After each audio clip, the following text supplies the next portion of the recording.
Chào các bạn đã quay lại với kênh Cua Ba Bình Dương. Hôm nay mình xin chia sẻ đến các bạn món cá hấp kho măng, món ruột của gia đình mình. Nguyên liệu giản dị nhưng hương vị thì ngon miễn bàn luôn các bạn. Ý tưởng rất tuyệt cho bữa cơm gia đình, rất là bắt cơm luôn nha. Cá hấp với măng đã hợp, thêm công thức sốt kho của mình, ai ít nấu ăn cũng sẽ làm được nồi kho thật ngon cho gia đình. Mời các bạn xem qua thành phần nguyên liệu để tiện chuẩn bị trước khi làm nha. Bạn nào thích những dụng cụ nấu ăn mình hay sử dụng thì vào link bên dưới phần mô tả của video để xem ha.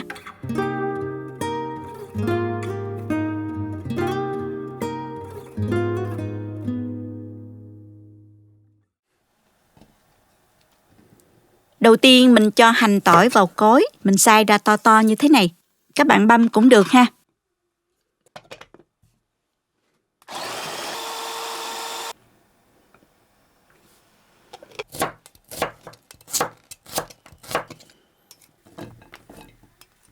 Rồi mình cắt khúc thêm một ít hành lá.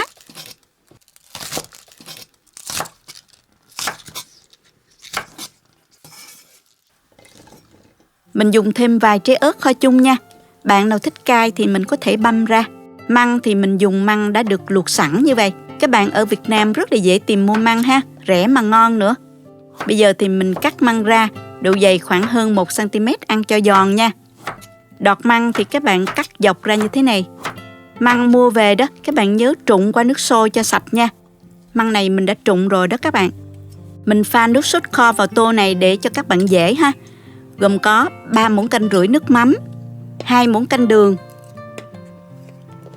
1 muỗng cà phê bột nêm, nửa muỗng cà phê muối, nửa muỗng cà phê bột ngọt, 1 muỗng canh nước màu, 300 ml nước, khuấy đều cho tan gia vị.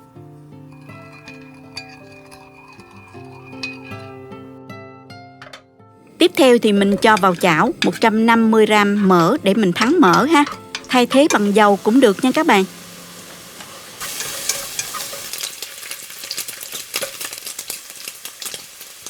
Mỡ vàng thì mình vớt ra và mình múc bớt cái mỡ ra. Chừa lại khoảng 1 muỗng canh trong chảo thôi. Rồi mình cho nửa muỗng canh hành tỏi vào mình phi lên cho thơm. Xong rồi mình cho măng vào xào. Mình xào trong khoảng 2 phút là được.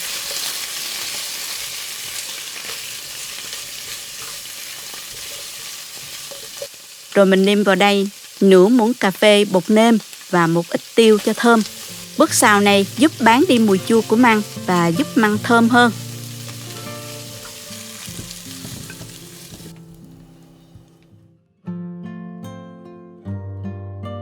Rồi mình dùng lại cái chảo này, cho mỡ lúc nãy mình đã múc ra đó, mình cho lại vào chảo. Rồi mình cho cá vào chiên, mình mở lửa vừa ha. Cá này là cá bạc má đã được hấp chín nên mình chỉ chiên sơ cho nó hơi vàng mặt cá là được nha.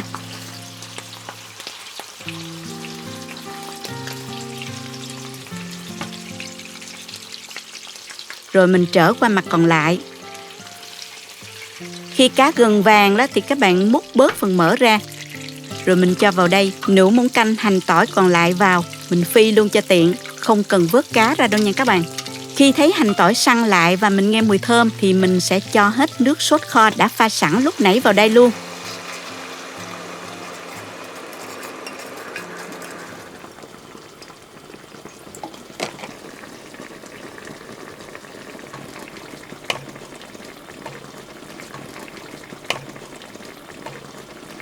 Cho nước kho nó sôi trong 5 phút ha. Các bạn nhớ trở mặt cá.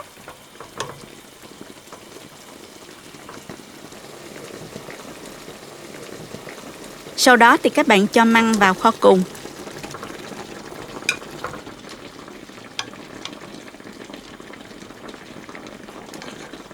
Nước nó phải xăm sắp mặt như thế này ha các bạn. Và mình cho thêm vào vài trái ớt nữa nè. Và mình cho thêm vào 1 muỗng cà phê ớt bột Hàn Quốc vào. Ớt này không có cay nhiều nhưng lại có màu đẹp cho món kho thêm hấp dẫn. Mình sẽ đậy nắp kho cho cá mềm và măng thấm gia vị. Mình để lửa dưới trung bình nha các bạn. Sau 15 phút thì mình mở nắp, trở những miếng măng nằm ở trên cùng cho măng được thấm đều gia vị.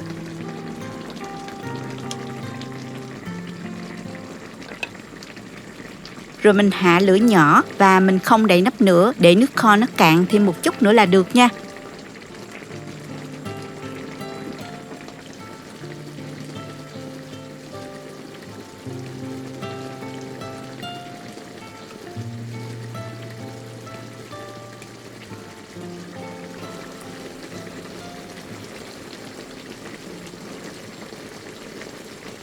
Mình cho tóp mỡ lúc nãy vào luôn nha các bạn.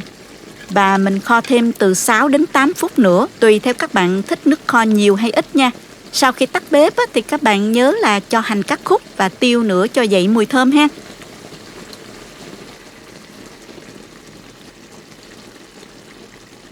Hoàn thành rồi các bạn. Nhìn có hấp dẫn không nè? Mình dùng cơm thôi các bạn ơi.